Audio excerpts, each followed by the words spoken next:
और अधिक सत्संग सुनने के लिए हमारे चैनल को सब्सक्राइब करें तथा घंटी जैसे बटन को भी दबाएं और ऑल का ऑप्शन चुनें। का और महाराज कहे एमएलए एमपी ये सारी पृथ्वी के राजा भी बन जाए वो भी कुछ नहीं। और इंद्र का राज बहुत श्रेष्ठ है, असंख्य गुना सुख है। यहां सारी पृथ्वी के राजा को जो सुख होता है उससे संख्य गुना सुख और इंद्र जी को होता है। तो उसको भी कबीर साहब कबीरदास जी ने कहा हमने तो वो काग की बींट दिखा है, इतनी घटिया है ये व्यवस्था इस तीन लोकताएं की। तो इंद्र का राज कागदा बेस्टा ना भोगा इंद्राणी नो, और सुखदेव पास हुरंबा आईजा का ध्यान लगा निर्वाणी नो। कि जैसे सुखदेव ने अपने इष्ट उसने तीन लोक की उपासना ब्रह्म की तक की, विष्णु जी की, उसमें भी इतना आरूढ़ हो जाओगे तो विष्णु लोक प्राप्त होगा जितना सुखदेव हुआ कि उसके पास इंद्राणी आई थी और उसकी तरफ उन्हें ध्यान भी नहीं दिया, अपने इष्ट की तरफ इतना आरूढ़ होकर लगा रहा। तो उस योगी को जो तीनों लोकों में सश्रेष्ठ जा करता उसको केवल विष्णु लोक प्राप्त हुआ। और विष्णु स्वर्ग के अंदर वो बैठे हुए हैं ऋषि जी, फिर दोबारा पृथ्वी पर आना होगा। और फिर उसी प्रकार अपना सुखदेव ने अपनी पिछली आप बीती बताई थी एक बार कि मैंने असंख्यों जन्म भोग लिए थे इस लख 84 में। एक बार एक दिन एक सत्संग सुना जिसमें पार्वती और शंकर जी का सत्संग हुआ था। उस सत्संग को सुनकर मैं तोते के अंडे में, और वो भी गला हुआ था, मेरी उम्र खत्म हो चुकी थी, फिर 84 के चक्कर में जाना था। उस सत्संग की वजह से, उन प्रवचनों की वजह से मेरा वो अंडा प्रफुल्लित हुआ और दोबारा मैं तोते के रूप में उसमें बन गया, जीव रूप में। और फिर मैं उस शरीर को छोड़ करके वेद की पत्नी के गर्भ में चला गया। जब हाई ली थी वेद व्यास की पत्नी ने, और उसकी गर्भ में चला गया और फिर वेद व्यास का मैं पुत्र कहा। लेकिन उस मंत्र के, उस नाम के सुन लेने से मेरे शरीर में अमरत्व प्राप्त हुआ। यहां तीन लोक का अमरत्व है कि 9 तत्व का एक शरीर और से इस 5 तत्व के अंदर, जिसको सूक्ष्म शरीर कहते हैं, वो अमर हो जाता है, पर उसकी भी ये चक्कर नहीं खत्म होता। जैसे गीद व्याद ये वो है ना बड़े संत, वो पिछले उनकी कमाई के अनुसार पक्षी रूप में आगे, पर शक्ति भक्ति फिर भी रही उनमें। तो इस प्रकार जब ये दोबारा इनका सुखदेव रूप में जन्म हुआ तो इसने अपने पहले गुरु नहीं मनावा था कि मैंने गुरु की कोई जरूरत नहीं, और अपने शरीर के साथ विष्णु जी के पास गया। विष्णु जी ने भी कह दिया ऋषि जी यहां के करना आया? न बोला जी मैं स्वर्ग में रहूंगा। अक नहीं भाई, स्वर्ग मत वो रहेगा जो नीचे गुरु से नाम लेकर आया है। महाराज जी मैं भी तो आज आ गया हूं, अग्वेशक आ गया हूं, मेरा तेरा कोई लाभ नहीं मिल सकता। अब जैसे यहां से अधिकारी कोई नौकरी करने वाला कोई कर्मचारी चंडीगढ़ चला जा सकता, उसके पास पैसे हैं तो, लेकिन वहां रह नहीं सकता। रहेगा तो अपने घर पे खर्च करो, और उस सरकारी क्वार्टर में नहीं रहने दें उसने। अगर वो ट्रांसफर करवा के ले जावे, बदली तबादला करवा के ले जावे, स्थानांतरण करवा के विधि से ले जावे, तो उसको सारी सुविधा भी मिले और भाई वहां रहने का भी स्थान मिले और वह तनख्वाह भी मिले। इसी प्रकार हम अपनी मर्जी से साधना करते हैं तो हम लाभ पूर्ण नहीं प्राप्त कर सकते। और फिर गुरु पर भेद बताया सतगुरु ने। अब हम फेल क्यों हो रहे हैं? हमारे जितने भी सत्संग कहो या आध्यात्मिकवाद कहो कि हम कोई सी भी मर्यादा का पूर्ण ज्ञान नहीं है। आंख मीच का नाम ले रहे हैं, गुरु होना चाहिए बस, निरे गुरु तो काम ना चलता। वो गुरु भी ठिकाने का हो। आगे हम गुरु का भेद बताएंगे आपको, गुरु कैसा हो और गुरु कौन होता है, गुरु की प्राप्ति करवा सकता है।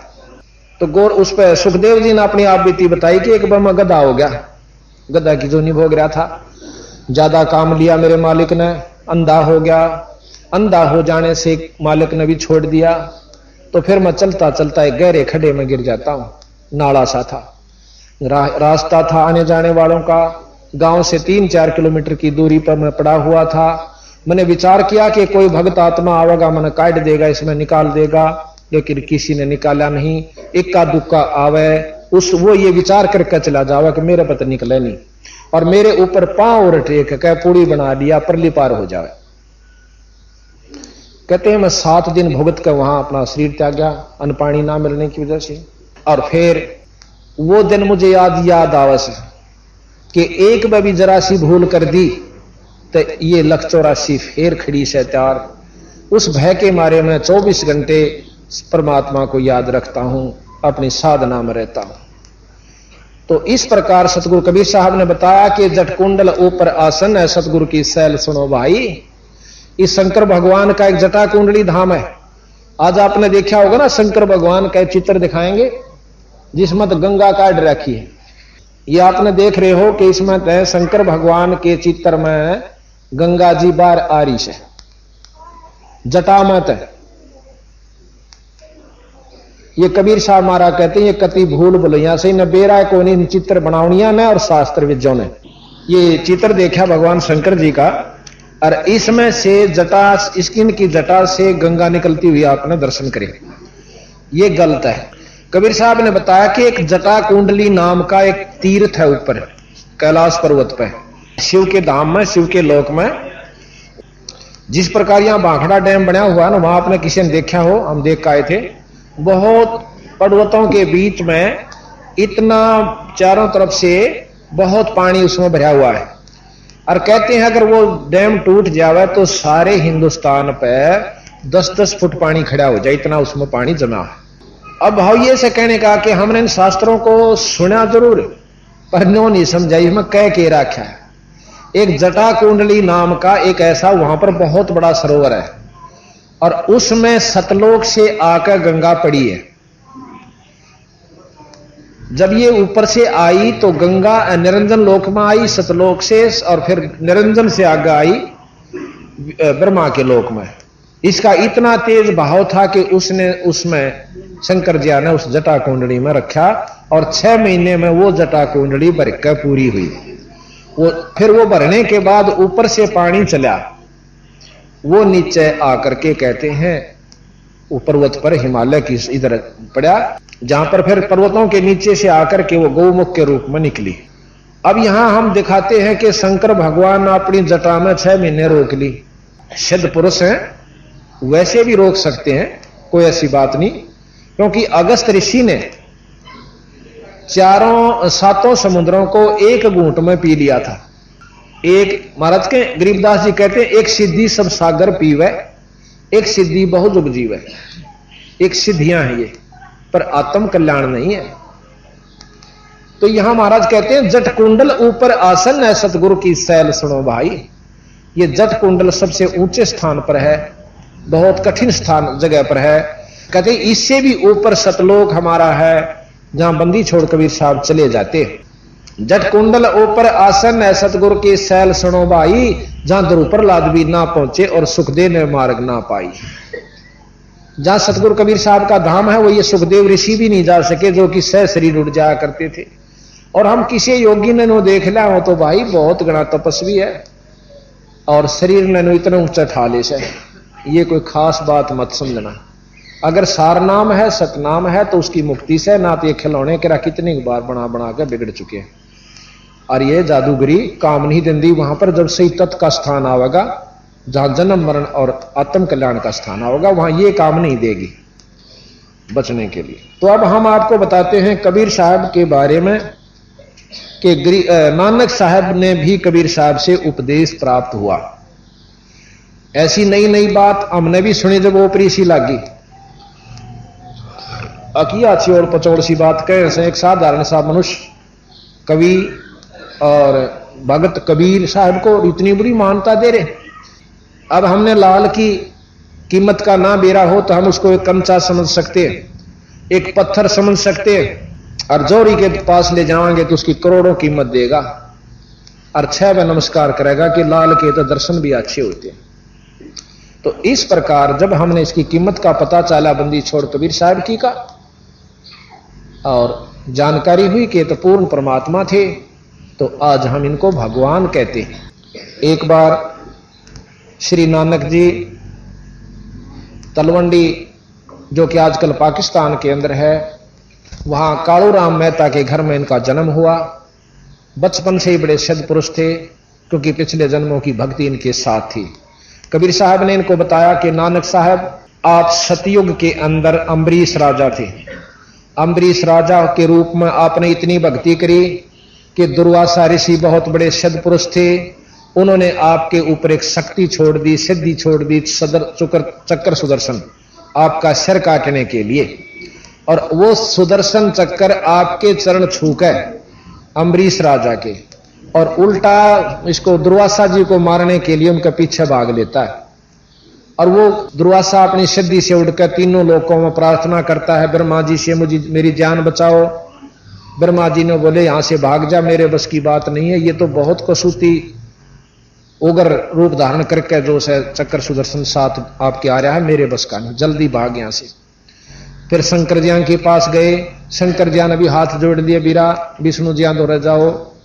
वो वहां से भाग के वही दुर्वासा जी भगवान विष्णु जी के पास आते हैं, क्योंकि अम्बरीश विष्णु जी के उपासक थे। तो विष्णु जी भी और कृष्ण जी के गुरु थे दुर्वासा जी, जो त्रेता द्वापर युग में आए। तो विष्णु जी कहने लगे, ऋषि जी के गुस्ताखी कर दिया आपने, भाई के कारण हो यार, इस चक्कर ने आपके ऊपर क्यों चोट लगाई, क्यों आपके ऊपर अटैक किया। उसने सारी बता दी कि मैं ऐसे ऐसे अम्बरीश राजा के दरबार में गया था, और वो करते हैं सरगुण भक्ति, व्रत रखते हैं, और वैसे ही, और मैंने उनको निर्गुण उपदेश दिया था कि निर्गुण साधना करो। वो नहीं माने, तब मैंने छो में आकर गुस्से में आकर के चक्कर सुदर्शन छोड़ दिया, इसकी नाड़ काटनताएं। तो कबीर विष्णु जी बोले, भाई देखो ज्ञान चर्चा में कभी क्रोध नहीं करना चाहिए। बातचीत कर रहे हो, कोई मानता है उसका भला, ना माने उसका भला, और जबरदस्ती ज्ञान आप किसी पर नहीं थोप सकते। ये आप पाप के भागी होगे, और आपने तो नाड़ काटनी चाहिए, वो भी एक भगत की। अगर जाकर उसके पांव पकड़ ले तो तेरी माफी से ना कती माफी नहीं। अब दुर्वासा जी भयभीत भय खा गया कि कदे रास्ते में मार दे मन, यू पांव पकड़ने वाला महाराज मन बख्श दो, और आपसे नहीं बच सका तो अम्बरीश कैसे बचावेगा, कदे कहीं मुझे ये रास्ते में ना खत्म कर दे। कि नहीं, कतई नहीं करेगा, उसके पांव पकड़ ले और वो ही बकस सके तन बख्शेगा। तो जी वहां से वापस चाल पड़ा।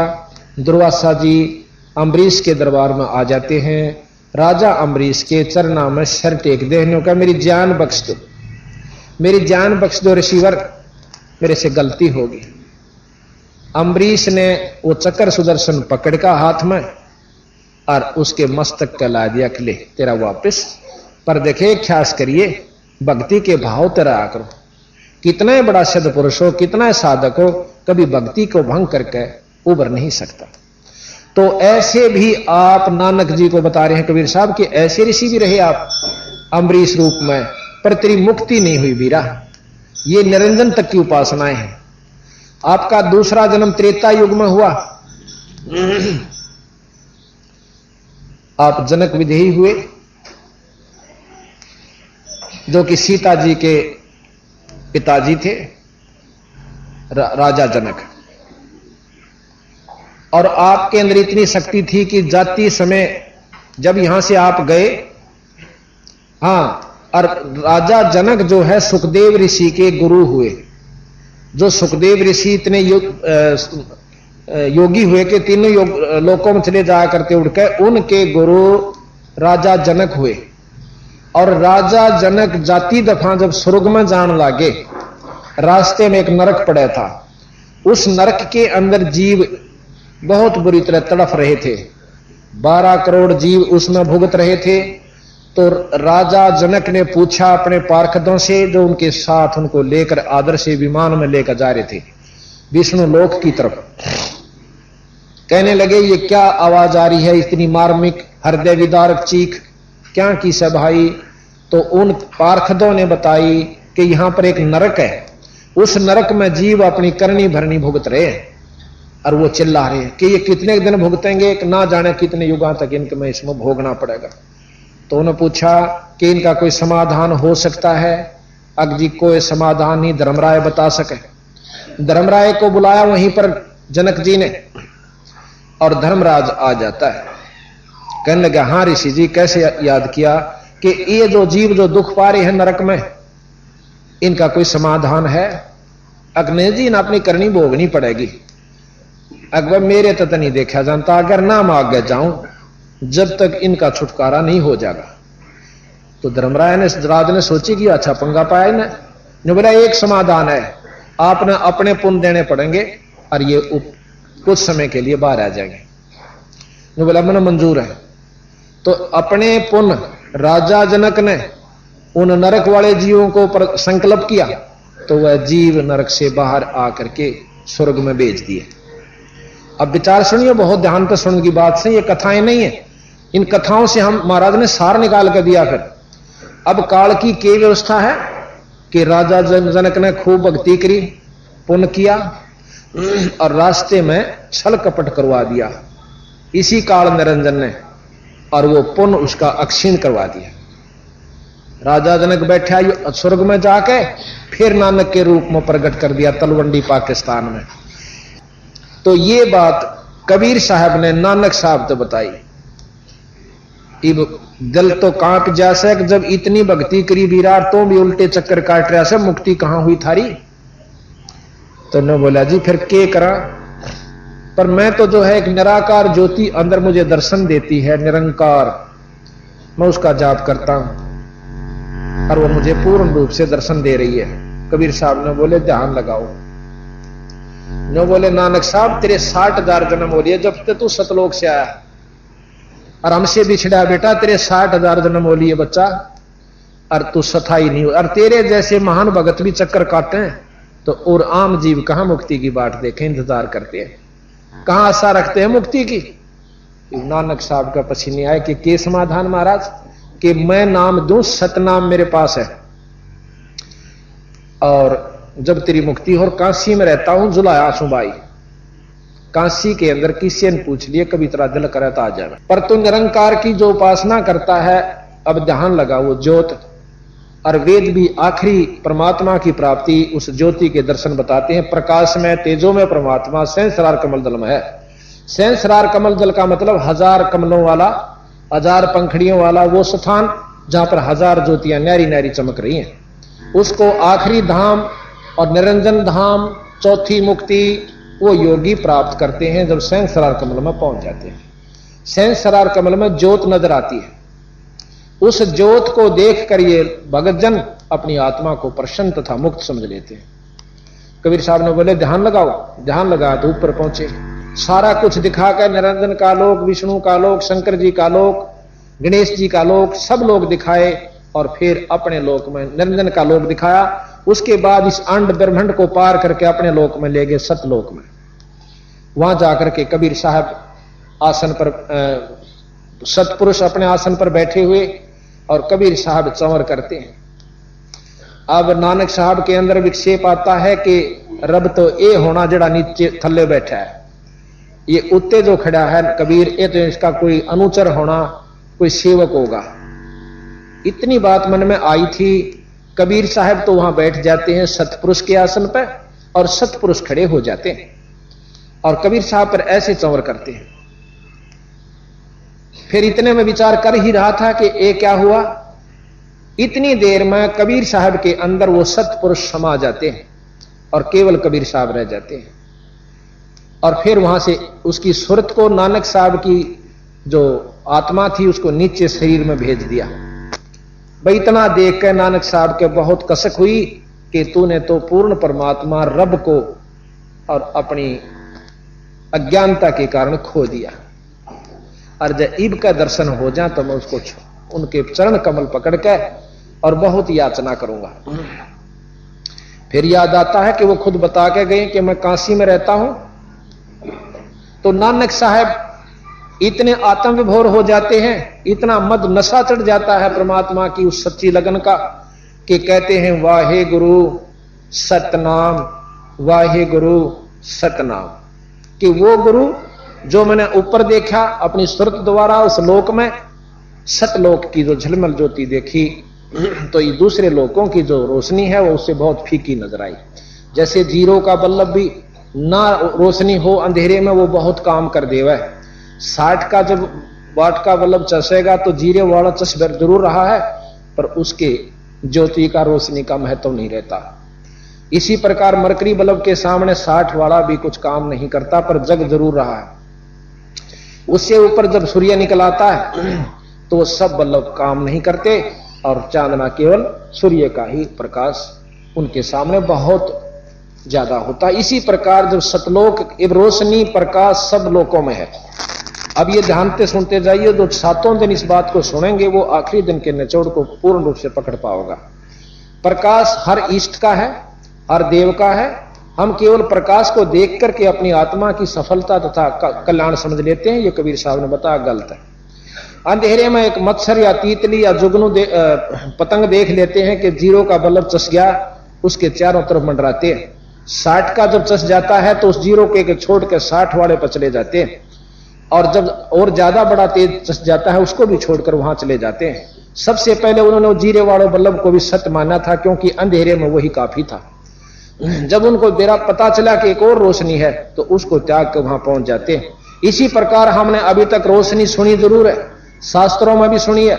महात्मा बुद्ध की आखिरी उपलब्धि यह है कि मैंने एक रोशनी देखी, उसके बाद उसने कोई ज्ञान नहीं कि कौन सी रोशनी देखी, उस रोशनी कहां तक की थी। ये कबीर साहब बतावें कि किस रोशनी का उपलब्धि उन्होंने हुई। तो बात यह है कि हमने शास्त्रों को सुना जरूर, महापुरुषों की वाणियां भी सुनी, उनकी उपलब्धियां भी देखी पढ़ी, परंतु जब बंदी छोड़ते मिलाई तो वो 0 और 60 था। इस प्रकार के बल्लभ यानी उनकी इस प्रकार वैरायटीज मिली, उनके न्यारे न्यारे ऐसे ऐसे उनमें अंतर था। तो वहां से वो इतना आत्मविभोर हो गया कि वाहे गुरु सतनाम, वाहे गुरु श्री सतनाम श्री वाहे गुरु। अब वही गुरु मिला जो मेरे सामने नो कह के गया था कि मैं सतनाम दूं तो मेरा छुटकारा हो, ना तो मैंने सुन लिया। 2 जन्म तो मेरे ऐसे हुए जो कि आम व्यक्ति के नहीं हो सकते। राजा अम्बरीश के रूप में और जनक विदेही के रूप में नानक जी का जन्म पूर्व जन्म था। अब वहां से नानक जी चल पड़ते हैं और काशी पहुंचते हैं, कबीर साहब से नाम लेते हैं। कबीर साहब से नाम लेने के बाद उनकी मुक्ति हुई। अब ये बात आप विचार करियो और आपको शास्त्र प्रमाणित देंगे, हम वैसे नहीं कहेंगे। और अपने आप 2-4 बार सुन लेने से अंतःकरण में यह बात जमा हो जाएगी, क्योंकि हमने और ज्ञान भी तो शास्त्रों से ही अपने अंतःकरण में जमाया है, या किसी से कहने सुनने में ही उसको सत्य मानना होगा। कोई अपना ज्ञान तो आपके पास नहीं है। रामकृष्ण भगवान विष्णु को हमने परमात्मा की संज्ञा में उनकी लीलाएं सुनकर, उनके करामात देखकर परमात्मा की संज्ञा मान ली, मैं लिया उनको। और इसी प्रकार जो है, जब आप कबीर साहब की महिमा सुनोगे तो आप अपने आप फैसला अपने मन को आप पर दे देगा, आपका कहने की आवश्यकता नहीं पड़ेगी। तो कहते नानक साहब वहां पहुंचते हैं और नाम लिया।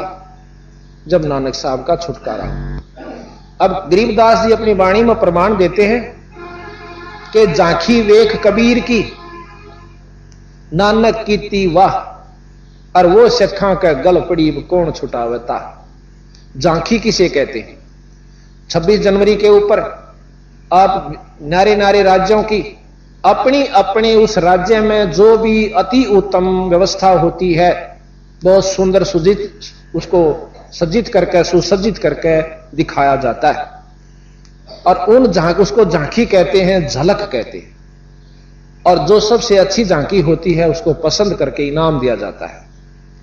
इस प्रकार विष्णु लोक की झांकी भी नानक साहब को कबीर साहब ने दिखाई।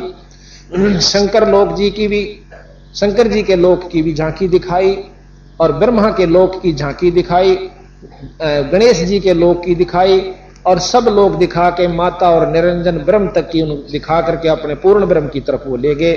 तो वो जो झांकी देखी, वो पूर्ण ब्रह्म का नजारा जब देखा तो फिर वह ज्योति जैसे 0 के बल्लभ को सत मान रखा था, 60 का चसने के बाद, प्रज्वलित हो जाने के बाद वह अच्छी नहीं लगी, वहां उसके सौता अट्रैक्शन हो जाता। यह बस की बात नहीं है।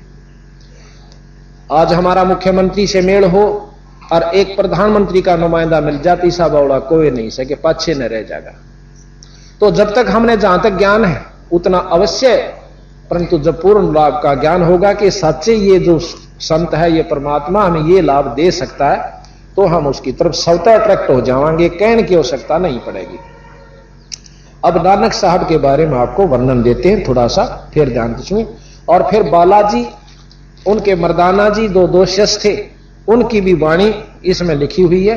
कि उनसे प्रश्न उत्तर हुए हैं कि अंगद राय जी ने पूछा था कि आप तो गुरुजियों के साथ रहते थे, कोई खास बात बताओ। फिर उन्हें बता रखी है, अभी आपको सुनाएंगे।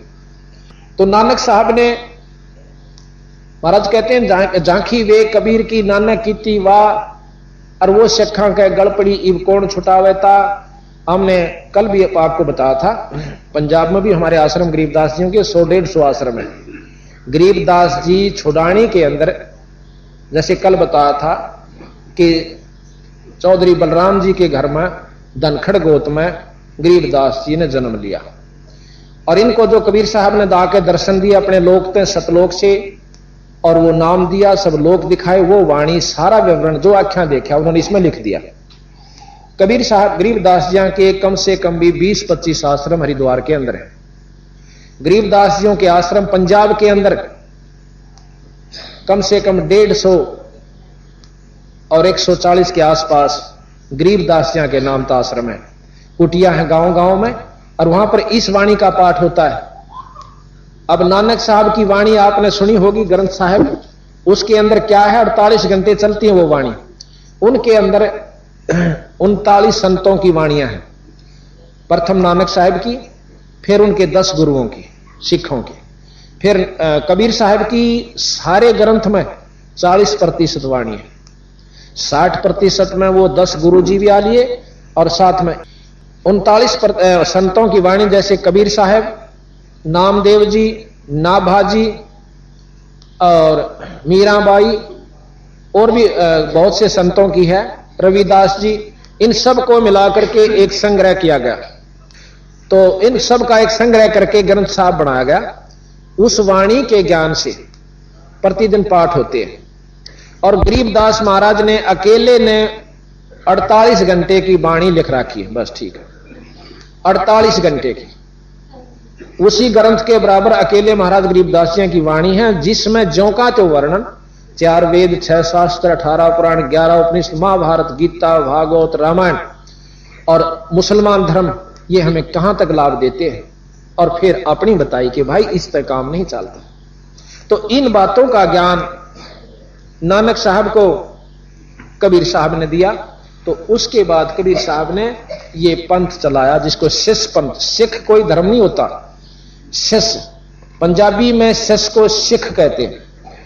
जो स होता है पै वाला, उसको ख भी बोला जाता है। जैसे पाषाण हम पढ़ते हैं तो पाखाण भी कहते हैं, पाषाण। तो इसी प्रकार अक्षीर कहते हैं, उसको खीर भी कहते हैं। खीर लिखा जाता है तो पेट पाड़ा स और रे, इसको खीर कहते हैं। अक्षीर भी कहते हैं, शीर भी कहते हैं, यानी स जो है ये दोनों तरफ बोला जाता है।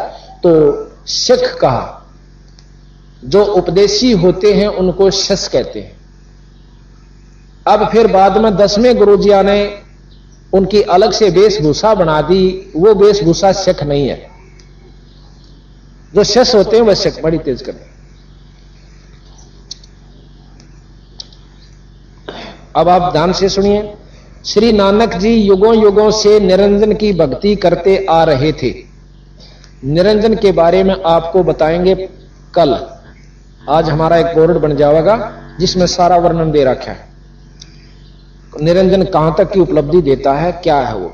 वैसे मोटा बता दूं कि निरंजन ब्रह्म कहते हैं, वेद उसको ब्रह्म कहते हैं, संत उसे निरंजन कहते हैं। ज्योत निरंजन, प्रकाश में परमात्मा, वेद उसको प्रकाश में परमात्मा कहते हैं, संत उसे ज्योत निरंजन कहते हैं। और ज्योत निरंजन को ही ब्रह्म कहा है, और साथ में संतों ने इसको काल की उपाधि दी है, क्योंकि इसमें समय प्रधान है। और काल के दूसरे मायने हम परसों बताएंगे। श्री नानक जी युगों युगों से निरंजन की भक्ति करते आ रहे थे। नानक जी महान भगत थे। राजा जनक विदेही भी श्री नानक जी का त्रेता युग में जन्म यानी अवतार था। बहुत भक्ति की। ऋषि सुखदेव जैसे महान योगी ने भी राजा जनक जी को गुरु धारण किया था, परंतु जन्म मरण का चक्कर अपना यानी जनक जी का यानी नानक जी का भी नहीं खत्म हुआ कर सके। राजा अम्बरीश भी नानक जी का ही पहला जन्म का यानी त्रेता युग में सतयुग में जन्म था। राजा अम्बरीश का सतयुग में जन्म था, जिसमें दुर्वासा ऋषि ने राजा अम्बरीश के पैर जिसमें दुर्वासा ऋषि ने राजा अम्बरीश के पैर छूकर चक्र उल्टा ऋषि दुर्वासा पर चोट करने चला तो ऋषि दुर्वासा जी अपने बचाव के लिए तीनों लोक में भागे, किसी ने भी सहायता नहीं की। तब भी विष्णु जी ने कहा कि ऋषि जी आप वापस जाकर के राजा अम्बरीश के पैर छू लो, अपनी जान बचाओ। तब मरता क्या नहीं करता। तब दुर्वासा जी ने आकर राजा अम्बरीश के पैर छुए। अम्बरीश जी ने उनके सिर पर हाथ रखकर तथा दुर्वासा सुदर्शन चक्र को शांत करके दुर्वासा जी को अक्षमा की। ये सब वर्णन आप सुन चुके हो। अब थोड़ी सी वाणी कबीर सागर से आपको सुनाते हैं। कबीर सागर से सा आभार कबीर वचन, नानक साहेब की ना तप भारी, और सब विधि बहे ज्ञान अधिकारी।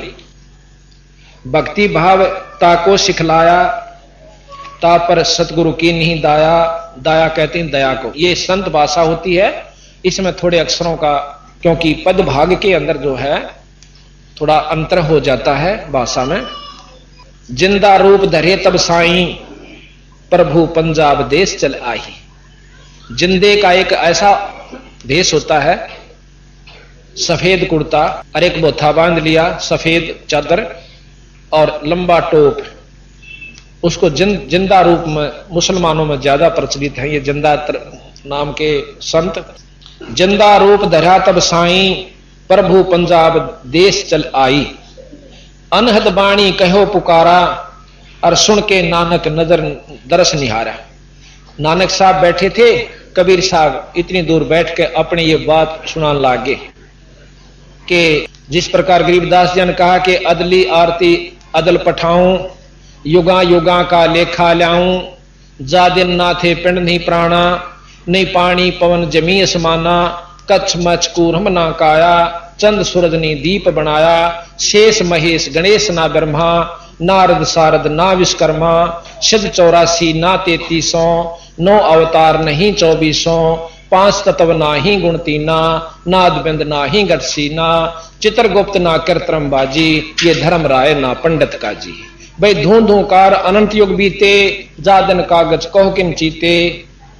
फिर कबीर साहब ने पूछा कि आप कहां थे जब कुछ भी ना था। जादिन थे हम तख्त खवासा, तन के पाजी सेवक दासा, शंख युगन परलो परवाना, परले हुआ शंखों युग, हम सतपुरुष के संग रहाना। दास गरीब कबीर का चेहरा, सतलोक अमरापुर डेरा। कहते हैं गरीबदास जी भी कि मैं अपने परमात्मा कबीर साहब का सेवक हूं, और वही कबीर साहब सतलोक के मालिक तथा अनंत कोट ब्रह्मांड के परमात्मा हैं। गरीबदास जी अपनी वाणी में कहते हैं, अनंत कोट ब्रह्मांड का एक रति नहीं बहार, और सतगुरु पुरुष कबीर हैं भाई कुल के सर्जनहार। तो यहां कहा कि अनहद बाणी कियो पुकारा। इस बाणी ने सुनकर नानक जी ने करड़े करड़े देखे, क्योंकि कहने लाग रहा से सुनकर अनहद बाणी कियो पुकारा, सुनकर नानक दरस निहारा, सुनकर अमर लोक की बाणी, और जान पड़ो यो परम पुरुष ज्ञानी। नानक जी ने समझा कि ये पूर्ण संत है, ये तो बहुत ऊंची की बात कहे से। तो नानक साहब पूछने लागे, आवो पुरुष सतगुरु ज्ञानी, अमर लोक की हमने सुनी ना बाणी। वो सतलोक नहीं जाना हमने कौन सा होश है, और किसी शास्त्र में ज्ञान नहीं पाया। अर्ज सुनो प्रभु जंदा स्वामी, कहो अमर लोक कहां निज धामी, कि वो लोक कहां है जिसको आप सतलोक कहते हो, सतधाम कहते हो। कहा न कही अमर निजवाणी, कि किसी ने काहू ना कही ये अमर निजवाणी। ये बात हमारे ताई किसी ने नहीं बताई जो आप बताने लाग रहे। और धन कबीर परम गुरु ज्ञानी, कोई ना पावा तुमरा भेदा, और जाको खोज चुके ब्रह्मा और चहु वेदा। इसको चारों वेद और ब्रह्मा जी ने भी आपका भेद नहीं पाया। अब कबीर साहब कहते हैं, जब नानक तुम बहुत तप कीन्या, और निरंकार बहुते दिन चीन्या। तुमने बहुत तपस्या की, बहुत साधना की, युगा युगा में की, और निरंकार ते एक पुरुष नियारा, अजर दीप ताकी तक सारा। अजरदीप, अमरदीप, सतलोक वो अलग स्थान है। पुरुष विछो भयो तब जब से, और काल कठिन मग रोक्यो तब से। जब से भी आप सतलोक से यहां आए थे अपनी इच्छा अनुसार, पर उसी समय आपका रास्ता इस मार्ग काल ने गलत साधनों से, गलत शास्त्रों से रोक दिया। इत तुम सरस भक्ति ना होई, क्योंकि परम पुरुष ना भेंटो कोई। यहां पर आपकी सरस भक्ति, एक रस भक्ति नहीं होती। आपने देखा होगा कि आपने बहुत सी साधन नाटक भी सुने होंगे कि विश्वामित्र जी ने तप किया, बहुत जाजूल तप कर लिया, परंतु नहीं होने दिया। एक अप्सरा को भेजा, उर्वशी को भेज कर उसका तप खंड करवा दिया। तो महाराज कहते हैं काल की व्यवस्था में प्रथम तक कोई भजन करना नहीं चाहता, और चाव बीस है तो यू काल होन नहीं देता। कि आंट लाग रही थी उसके तप न भंग करण की, ठीक से अपना भजन करा था, करण देते। या कोबद क्यों आई उनके मन में? ये काल प्रेरित होते हैं। इंद्र का बर्दी गुब्बारा के तेरा राज खोज लेगा, उसने ठह श्रृंगारी अपनी उर्वशी और विश्वामित्र का खंड कर दिया।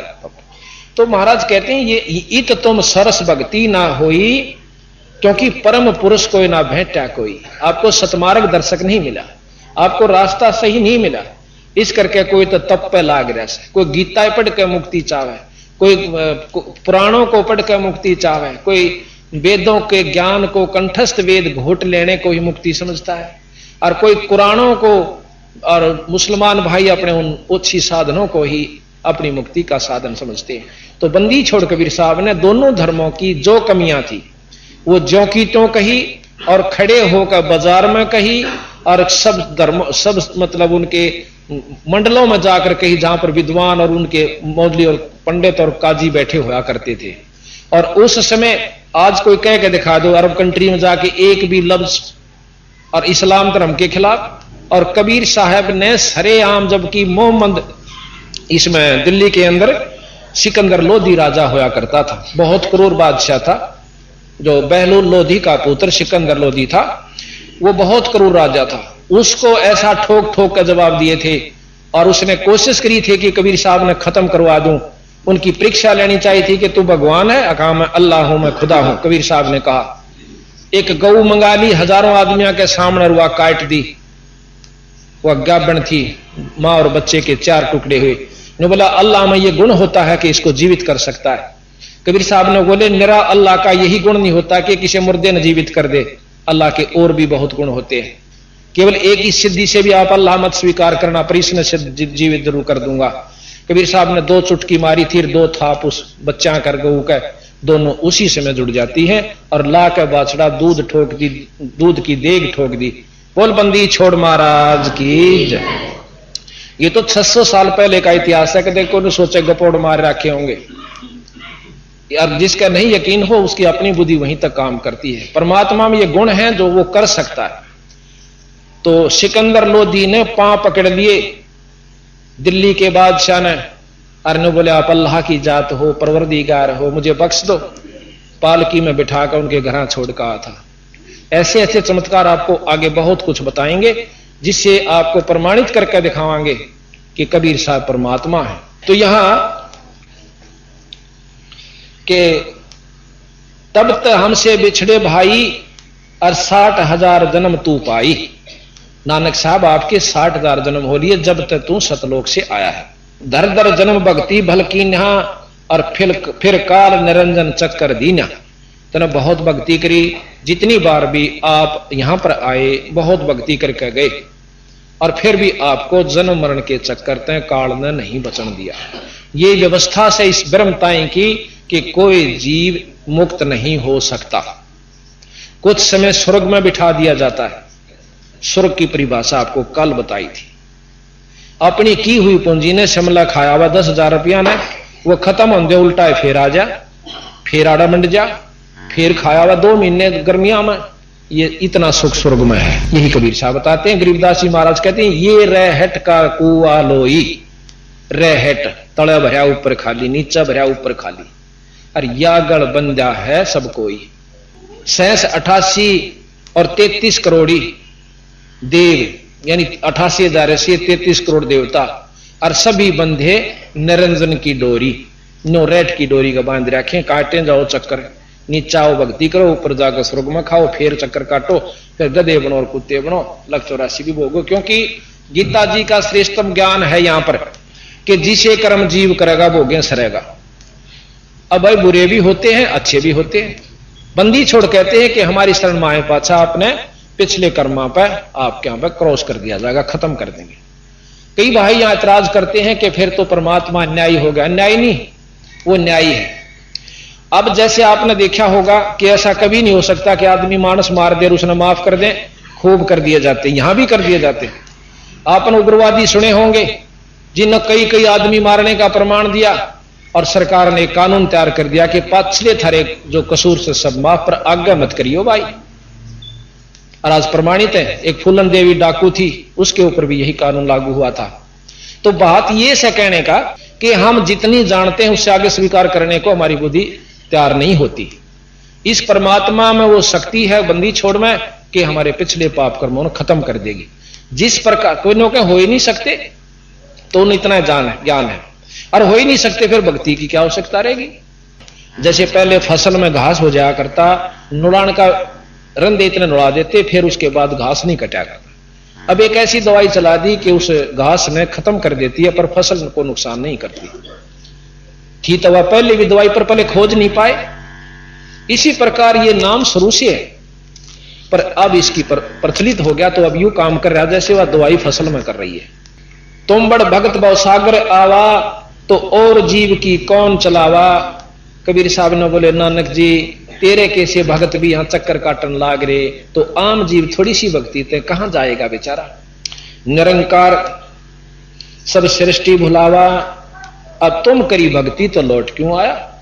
इस निरंकार ने, इस ब्रह्म ने, निराकार शक्ति ने इस सारे जीवों को बुला रखा है।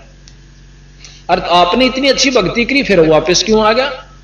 जब आप अमरीश रूप में गए अपने आप को न सोच के गए थे मैं मुक्त हो गया। नानक जनक विदेही के रूप में गए जब भी आप न सोच के गए थे मेरी बनेगी मुक्ति। अरे नानक जी बन का आगे अगला जन्म तेरा नानक जी सा भी ब्योत नहीं रहेगा, ये सच्ची सोच लेना।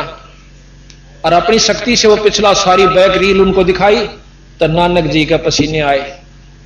अब देखो सच्चा भगत पाछे नहीं रहा करता। अभिमान मानक मैं ज्ञानी मैं ऐसे या थोड़े दिन की चाल लगी। महाराज कहते हैं चुंडित मुंडित सब पकड़ लिए। गरीबदास जी कैसे चुंडित बड़ी जटा लठाली रखा ली और कति घोट ऊपर सारा मुंडा लिया, इसे मुंडित कहते हैं। चुंडित मुंडित सब पकड़ लिए इन तय जमकिंग कर ना डरता, अर्थात इन पाखंडों से वह भक्ति नहीं बनती और भक्ति नहीं बनेगी तो यम के दूत जूता पीटेंगे। इनसे जम किंकर नहीं डरता। नानक साहब फिर कहते हैं धन पुरुष तुम यह पद भाखी, यह पद अमर गुप्त कहां राखी। कि ये तो बहुत गजब बात थी, यह गुप्त रहेगी थी आज तक। जब लग हम तुमको नहीं पावा, अगम अपार भरम फैलावा। कहो गोसाई हम ते ज्ञाना, परम पुरुष हम तुमको जाना। धन जिंदा प्रभु पुरुष पुराना, और बिरले जन तुमको पहचाना। नानक साहब कहते हैं कोई बिरला ही आपको पहचान सके। हम तो उन तरह जी हाँ के तीर काट कर ठह मारा दस्ता ने और उसने भगवान स्वीकार कर लेंगे। और इन्होंने वो काम करके दिखाए जो कृष्ण अरबी फेल हो गए थे, उस काम पर नहीं हुआ। जगन्नाथ का मंदिर ये प्रमाणित है, भगवान विष्णु जी के अवतार थे बुद्ध। और बौद्ध के जो अवतार गया उसने कहा था, एक राजा था इंद्रदमन, सपने में उसको दर्शन दिए, वो उसका उपासक था कृष्ण जी का, कि मेरा मंदिर जगन्नाथ में बनवा दे। अब राजा ने वही आज्ञा मान के अपने इष्ट की और जगन्नाथ के मंदिर की स्थापना करवा दी। पूरा मंदिर बहुत पैसे सुजित, बहुत अच्छी ढंग से, सुंदर ढंग से उसको बहुत पैसा लगाकर सुसज्जित करके उसको बनवा दिया। समंदर की लहर आई, उस मंदिर को जड़ से उखाड़ के ईंट भी नहीं पाई। उसने फिर दोबारा बनवाया, 4-5 बार मंदिर बनवाया गया, पर समुद्र ने यही काम किया। आखिर में राजा जो से हताश होकर बैठ जाता है। कबीर साहब जाते हैं कि राजा वो मंदिर बनवा ले। मैंने हाँ पर रखी है कृष्ण जी से कि मैं तेरा मंदिर बनवा दूंगा। तो राजा इंद्रदमन हाथ जोड़ ले से ने बोला जी ना, मैं तो अपना खजाना भी बर्बाद कर चुका हूं, अब समुद्र बन नहीं देता स्वामी जी, बना मैं जरूर दो। अब भाई समुद्र को मैं नहीं आन दूंगा। पर कहां विश्वास हो, एक धोती कुर्ते वाला छोटा एक आम व्यक्ति और कृष्ण जी इतनी महान शक्ति यूं कैसे बनवा दे। पर ने बोला बस ये 2 जोड़े हाथ, आप अपना रोटी खाओ, भोजन पाओ और आराम करो। कबीर साहब ने बोले बात सुन दे भाई, मंदिर बनवावा ना तो वहां मिलूंगा काशी में, और आज ये जुलाहे के घर में मेरा जन्म से, और ऐसे ऐसे मैं। तो उन्होंने बोला भाई ठीक से। रात्रि में सौंपन दिया कृष्ण भगवान ने फिर कि ये जो संत आपके पास आया था ये अनंत कोट ब्रह्मांड के भगवान से, ये जो चाहे सो कर सकते हैं, आप इनसे मंदिर बनवा लो। अब राजा ने फिर कोशिश करी, ढूंढे, महाराज जी मिल गए स्थान जहां बता कर गए थे। मंदिर शुरू हो गया, मंदिर तैयार हो जाता है। समुद्र जहां से चढ़ कर आता था वहां महाराज कबीर साहब ने अपना एक पत्थर सा गिरवा के वहां एक चौतरा सा बनवा लिया, उस पर बैठ जाते हैं। अब समुद्र कहते हैं बहुत ऊंची, जैसे ज्वार भाटा आपने देखा होगा, सैकड़ों फुट समुद्र उठ जाता है जब ये भूत साइक्लोन आता है ना, बहुत मतलब हजारों किलोमीटर तक उस पानी का बहाव आकर के बर्बादी कर देता है। उस समय इतना ऊंचा उठा, कबीर साहब ने अपनी शक्ति से ऐसे कर दिया, वो ज्यों का त्यों रुक गया, जैसे जाम हो जाता है। अब समुद्र भी ऊपर का रूप बना करके बाहर आवा है और हाथ जोड़ दे से न्यो कहे हे परम पुरुष, हे परमात्मा, आप कौन शक्ति हो, मुझे आगे जाने दो। की करेगा भाई कि इस मंदिर ने ढाऊंगा। अरे भले पुरुष, मंदिर आश्रम बनवाया करें, ढाया करें, इतना नीच काम करे तो। अगजी इस कृष्ण ने मेरी मर्यादा भंग कर रखी समुद्र की। क्यों कर भाई कि जब ये राम रूप में आए थे, इन्होंने जबरदस्ती तीर के बल पर मेरे पर रास्ता मांगा था, और वो बदला मैं लूंगा जी। अकीस यूं तो ढा नहीं सकता, चल ढा ले। तो अब कहां बसावा थी कि तभी तो मैं आपके पास आया हूं, मेरी नहीं बसानती तो मुझे बदला दिवाओ महाराज कि उसकी द्वारकापुरी ने डबोले। आज भी प्रमाण है, द्वारका समुद्र ने डबो रखी है, और वहां जगन्नाथ के मंदिर से समुद्र नहीं ढाकता, उसको बचा रखा है। अब फिर क्या हुआ कि अगले दिन भाई हफ्ते 10 दिन के बाद उसमें पूजा शुरू होनी थी। मोटे मोटे पांडे मेरे कैसे जो गणे बोला करें, वो जाके और ठह पहुंचे सारा पूजा का सामान लेकर के, और कबीर साहब आगे खड़े मंदिर के गेट में, और उसकी पकड़ कर बां एक पांडे ने जो हेड मुखिया पांडा था, और दूर मारा बगा के मनहूस नीच जाति के, और तू आगे आ गया। सुबह सुबह हम तो ठाकुर की पूजा करनी थी, भगवान की पूजा करनी थी, आज नहीं करते फिर करेंगे। अंदर जाते हैं तो जितनी भी मूर्ति उसमें लगी हुई थी सारी कबीर साहब का रूप धारण कर लिए। अब वो पांडे हो गए एकदम भैया बनी की कहानी। तो कुछ देर के बाद वो वही मूर्ति बन जाती है। फिर वो धोते हैं खूब अच्छी तरह, पानी गिर गिर का मसड़ का उसने अशुद्ध हो गया। पूजा शुरू कर दी। कुछ दिनों के बाद उस पांडे का कोड लाग गया, जिसने महाराज जी को धक्का दिया था। कोड लाग गया, इतना इलाज करवा लिया, तड़फे रात की नींद खत्म होगी, दिन में किलकी मारे, सारा दवाई करा ली, कोई आराम नहीं हुआ। कृष्ण भगवान ने दर्शन दिए कि उसी संत के पांव धोकर पीले पांडे जब तेरी जान बचे, उसी पांडे ने मरता के नहीं करता जाकर कबीर साहब के सैकड़ों आदमियों पांव धोकर गट देसी पी लिए। देखते देखते जानो कोड था नहीं उसका, उसी समय समाप्त हुआ। जब सैकड़ों आदमियों का विश्वास हुआ, कबीर साहब ने बोले एक बात कान खोल कर सुन दे पांडो, आगे से इस मंदिर में जय छुआ छात किसी ने कर दी, उसका यही हर्ष होगा जो इस पांडे का हुआ। आज प्रमाण है, जब से जगन्नाथ का मंदिर बना उसमें किसी धर्म का व्यक्ति जा सकता है। और आज से 100 वर्ष पहले, 50 वर्ष पहले, 40 वर्ष पहले दूसरी जाति वाले को आम मंदिर में बढ़ने नहीं दिया जाता था। जब श्रीमती इंदिरा गांधी अपने हिंदुस्तान की प्रधानमंत्री थी, उन्होंने भी एक मंदिर में जाने की कोशिश की थी। उस समय उनको भी प्रवेश नहीं करने दिया गया था कि आप हिंदू जाति से यानी पंडित जाति से नहीं रही। ये पेपरों में काफी दिन आई थी। तो इस प्रकार उस मंदिर में और उस दिन से आज तक कोई छुआछात नहीं है, और वहां कबीर साहब की मूर्ति बनी हुई है। एक बार फिर प्रमाण मिला कि जगन्नाथ के मंदिर में एक पांडा खिचड़ी बना हुआ था। खिचड़ी ऐसे पकती है, उसमें नीचे ऊपर रख दी जाती है मटके टोकने पीतल के, एक उस पर एक उस पर एक उस पर, ऐसे सबसे पहले ऊपरली तैयार होती है, 5-6 ऐसे रख दी, नीचे आग बाड़ी जाती है। सबसे पहले ऊपरली तैयार होती है और ऊपरली उतारी जाती है। एक दिन कबीर साहब सिकंदर लोधी के उसमें बैठे हुए थे, उसके राज्य मतलब सिंहासन में, मतलब उसके दरबार में। सिकंदर लोधी के दरबार में कबीर साहब रविदास जी दोनों बैठे हुए, और भी जैसे वहां होते हैं वजीर हुए, सिपाही हुए, उनके रिश्तेदार काफी बैठे थे। एकदम कबीर साहब खड़े होकर के अपने पांव पे अपना पानी डालते हैं लोटे में। तो सब कहने लगे महाराज क्या हो गया, क्या लग गया पैर के? अकने कुछ नहीं लगा। जगन्नाथ के मंदिर में एक पांडे का पांव जड़े था, खिचड़ी पड़ गई उसके ऊपर, तो मटका उतर के पड़ के और उसने बुझाऊ सुना, बेचारा मर जाता जड़ के, इतनी तेज आंच थी उसकी। अब शेख तकी जो सिकंदर लोधी का धार्मिक गुरु था वो एकदम हंसा। अब देखो जी मूर्ख की बात कैसे, पानी गिरा पांव पे और बुझे पांडे का पांव, इसका पता करवाओ। उसी समय 2 ऊंट सवार भेजे। कबीर साहब ने नाम बता दिया कि इस नाम का पांडा और ये समय ये तिथि, वो समय तिथि समय सारा नोट करके वो चाल पड़े। वहां जानते वो पांडा पूछा कौन है? मैं सु भाई। कि तेरे पांव पे कोई खिचड़ी पड़ गई थी, यानी मटका फूट के पड़ा था? कहां? किसने बचाया? कबीर साहब ने। कौन कबीर? कि काशी में रहने वाले बंदी छोड़ कबीर। कि वो यहां कैसे आए? कि वो तो रोज आते हैं एक बार दर्शन यहां पर, सब काशी के सभी ने पूछ लो, एक बार सबको दर्शन देगा जहां से आवे किसी बार रूप में। और वो कहां थे? कि यहां खड़े थे मेरे साथ में और पानी ले रहे थे, जैसे बर्फ का होया करे, शीतल हेम पानी जल, और उसमें गिर दिया तो मेरा पांव बुझा।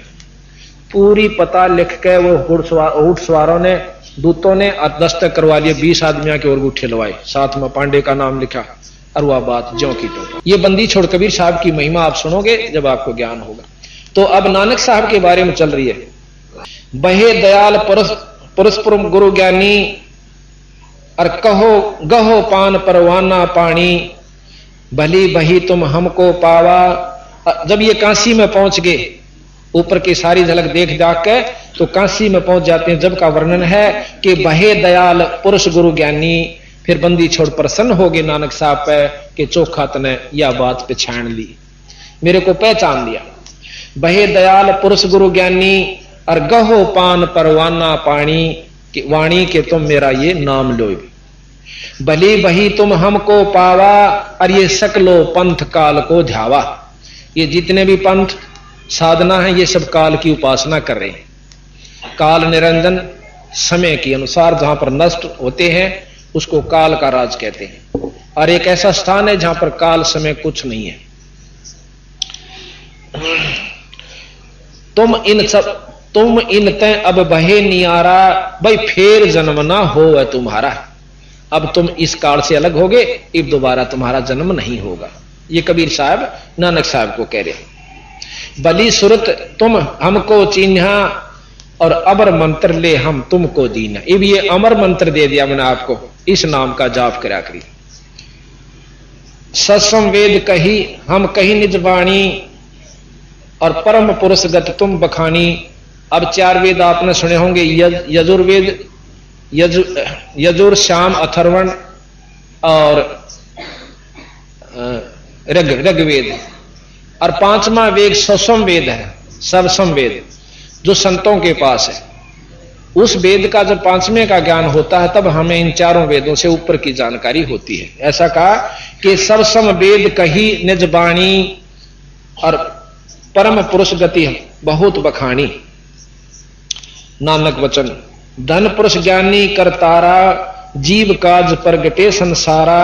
धन करता तुम बंदी छोड़ा, ज्ञान तुम्हारा महाबल जोरा। कि तुम्हारे ज्ञान में बहुत शक्ति है, यथार्थता है, और आपका ज्ञान सबसे उचित है। दिया नाम गुरु किया उबारा, और नानक अमर लोक पगधारा। अब यहां नानक साहब अपनी वाणी कहते हैं, वाह वाह कबीर गुरु पूरा है, वाह वाह कबीर गुरु पूरा है, वाह वाह कबीर गुरु पूरा है, वाह वाह कबीर गुरु पूरा है।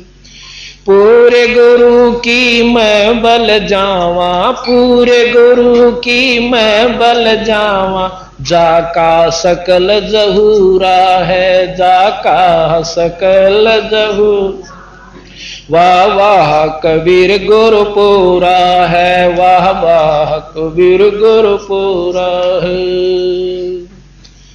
अधर दुलीचे पड़े गुरुवन के, अधर दुलीचे पड़े गुरुवन के। शिव ब्रह्मा जा सोरा है, शिव ब्रह्मा जा सोरा है। वाह वाह कबीर गुरुपुरा, वाह वाह कबीर गुरुपुरा है। श्वेत ध्वजा फरक गुरुआ की, श्वेत ध्वजा फरक गुरुआ की। बाजे अनहद तूरा है, बाजे अनहद तूरा। वाह वाह कबीर गुरुपुरा है, वाह वाह कबीर। पूर्ण कबीर सकल घट व्यापै, पूर्ण कबीर सकल घट व्यापै। हरदम हाल हजूरा है भाई, हरदम हाल हजूरा है। वाह वाह कबीर गुरुपुरा है, वाह वाह पूरा है। नाम कबीर जप बड़ भागी, नाम कबीर जप बड़ भागी।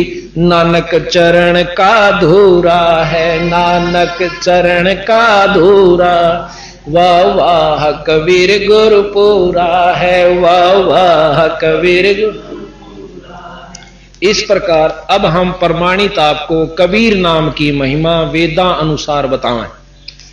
यजुर्वेद में कबीर साहब की महिमा गाई गई है, जिसका भाष्य भाषा स्वामी दयानंद जी ने किया है। प्रथम भाग यजुर्वेद के, इसको ध्यान से लेना, ये पढ़ा जावे, इतना नजदीक लेंस कर लेना।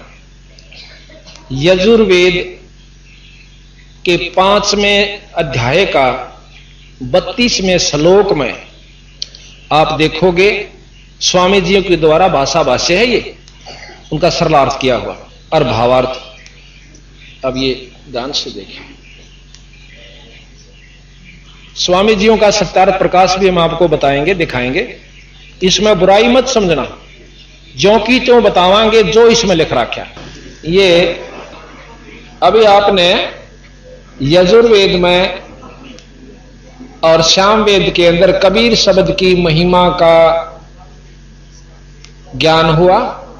ये सामने जैसा कि पहले गोरखनाथ और कबीर साहब की गोष्ठी हुई थी, गोरखनाथ जी त्रिशूल के ऊपर बैठे हुए हैं और कबीर साहब बहुत ऊपर पहुंच जाते हैं अपनी इस धागे के साथ।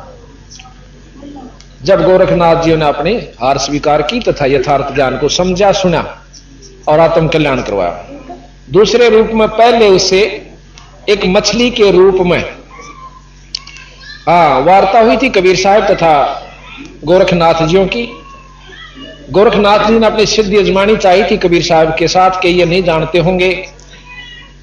कबीर साहब से कहने लगे कि मैं एक सिद्धि आपको दिखाऊंगा, आप मुझे पहचानना। जल के अंदर मछली बन गए थे, मछली का रूप धारण कर लिया, कहने लगे मुझे ढूंढ लेना। कबीर साहब ने उनकी पकड़ कर मुंडी बाहर काट दिया, जैसे भी आपने मछली रूप देखी। और फिर कबीर साहब को गोरखनाथ जी कहने लगे मैं आपको ढूंढूंगा, आप भी अपनी सिद्धि दिखाइए। कबीर साहब कहते थे कि सिद्धि की आड़ अनजान व्यक्ति लिया करें, बाकी आप मुझे ढूंढ नहीं सकते, 4 वेद नहीं ढूंढ सकते, आप तो क्या ढूंढोगे।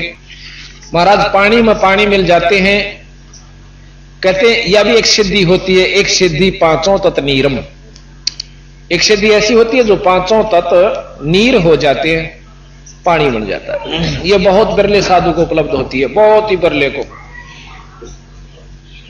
तो इस प्रकार कबीर साहब ने गोरखनाथ जी को समझाया। अभी आपने नानक साहब के बारे में जानकारी हुई थी कि उन्होंने कबीर के नाम कबीर जपै बड़ भागी, नानक चरण का अधूरा है। तो कबीर नाम की महिमा आपने वेद में देखी, यजुर्वेद में 5वें अध्याय के 32वें श्लोक का, जो का तो अब टीवी के ऊपर आपके सामने आया था। इसमें आप पढ़िएगा, देखिएगा कि कभी स्वामी दयानंद जी कहते हैं कि वो परमात्मा जिससे सारी सृष्टि चेतन है, अभी मैं आपको पढ़ के भी सुनाता हूं। यजुर्वेद जो कि आपने देखा, इसमें अब पढ़ के भी सुनाता हूं। 32वें श्लोक 5वें श्लोक का 32वां श्लोक, 5वें अध्याय का 32वां श्लोक है। हम इसमें क्रिटिसाइज नहीं करेंगे, जो कि तो बताते हैं। यही हमारे कबीर साहब गरीबदास जी ने किया कि जो की तो बात उन्होंने बताई, कोई अपनी तरफ से नहीं मिलाई। अब यह संस्कृत तो हमने आंदी नहीं पढ़ांगे तो नहीं कहें गलत शब्द पढ़ी। हम इनका सरलार्थ कर रखा स्वामी जी ने वो बताया कि हे जगदीश्वर, जिस कारण आप कांतिमान हैं, खोटे चनन वाले जीवों के शत्रु व क्रांत परजय हैं, बंधन के शत्रु यानी बंध छुड़ाने, बंधन के शत्रु कहो, बंधन न काटनिया, हम बंदी छोड़ के, तो आप बंधन के शत्रु व तारा आदि तंतुओं के विस्तार करने वाले, यानी सब इनके आप रचयिता हो, तारे पूरे सब लोगों के।